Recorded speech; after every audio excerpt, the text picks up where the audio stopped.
কৃষকদের থেকে ধান ক্রয়। 1 নভেম্বর 2025 থেকে KMS 2025-26 মরশুমের ধান কেনা শুরু।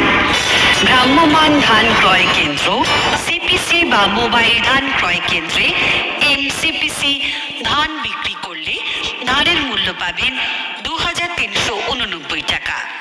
প্রাথমিক কৃষি সমবায় সমিতি, প্রাথমিক কৃষি বিপণন সমিতি, স্বনির্ভর গোষ্ঠী FPO বা FPC ল্যাম্পস ধান কিনছে। ধানের মূল্য যাবে সরাসরি কৃষকদের ব্যাংক অ্যাকাউন্টে। ধানের ন্যূনতম সহায়ক মূল্য MSP কুইন্টাল প্রতি 2369 টাকা। নিজেই রেজিস্ট্রেশন ও ধান বিক্রির তারিখ করুন পোর্টালের মাধ্যমে epaddy.wb.gov.in অথবা 9903055505 নম্বরে হোয়াটসঅ্যাপ করে। প্রয়োজনে নিকটবর্তী ধান ক্রয় কেন্দ্র, খাদ্য ও সরবরাহ পরিদর্শকের অফিস বা বাংলা সহায়তা কেন্দ্রে BSK সাহায্য নিন।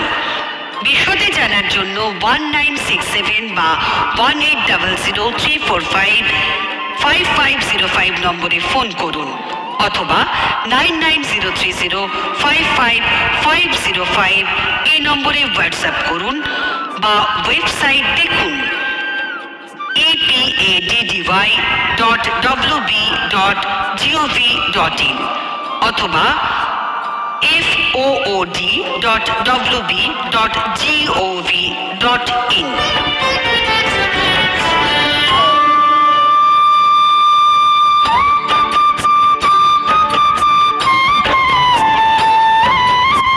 ধান বিক্রয় করার জন্য রেজিস্ট্রেশন কিভাবে করবেন? আপনার নাম কৃষক বন্ধু পোর্টালে নথিভুক্ত থাকলে সহজেই ধান বিক্রয়ের জন্য রেজিস্ট্রেশন সম্পন্ন করতে পারবেন। যদি আপনি অনথিভুক্ত বর্গাদার হন অথবা আপনার নাম কৃষক বন্ধু পোর্টালে নথিভুক্ত না থাকে, তাহলে আপনার জমি সংক্রান্ত স্বঘোষণাপত্র নির্দিষ্ট বয়ান অনুযায়ী, যা খাদ্য দপ্তরের পোর্টালে উপলব্ধ, দিয়েও রেজিস্ট্রেশনের জন্য আবেদন করতে পারবেন। আপনি বাড়িতে বসেও epaddy.wb.gov.in পোর্টালে নিজের আধারযুক্ত মোবাইল নম্বরের মাধ্যমে এই রেজিস্ট্রেশন পদ্ধতি সম্পন্ন করতে পারবেন। রেজিস্ট্রেশন সম্পন্ন করার জন্য আপনাকে বাধ্যতামূলকভাবে EKYC অর্থাৎ আঙুলের ছাপ বা চোখের মনির মাধ্যমে বায়োমেট্রিক অথেন্টিকেশন বা আধারযুক্ত মোবাইল নম্বরের মাধ্যমে অথেন্টিকেশন সম্পূর্ণ করতে হবে। এবছরে আপনি নিকটবর্তী সরকারি ধান ক্রয় কেন্দ্রে সিপিসি বা MCPC বা PPS চালিত ক্রয় কেন্দ্র করতে পারেন।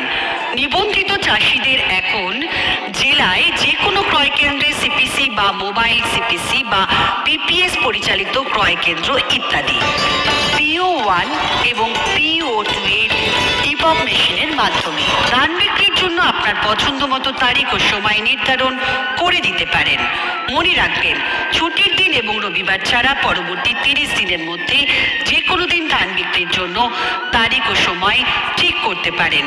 জরুরি পরিস্থিতিতে যেমন চিকিৎসা, শিশুদের শিক্ষা, বিবাহ অনুষ্ঠান ইত্যাদিতে দিনের দিন ধান বিক্রির জন্য জরুরি স্পট শিডিউল অর্থাৎ এমার্জেন্সি স্পট শিডিউল করা যেতে পারে। তার জন্য আপনি নির্বাচিত জনপ্রতিনিধি বা BDO বা SDO বা অতিরিক্ত জেলাশাসক বা জেলাশাসক বা জেলা বা মহকুমা বা সহকারী খাদ্য নিয়ামক বা কৃষি সহ অধিকর্তার শংসাপত্র নিয়ে PO1 এবং PO2 এর সঙ্গে সরাসরি যোগাযোগ করুন।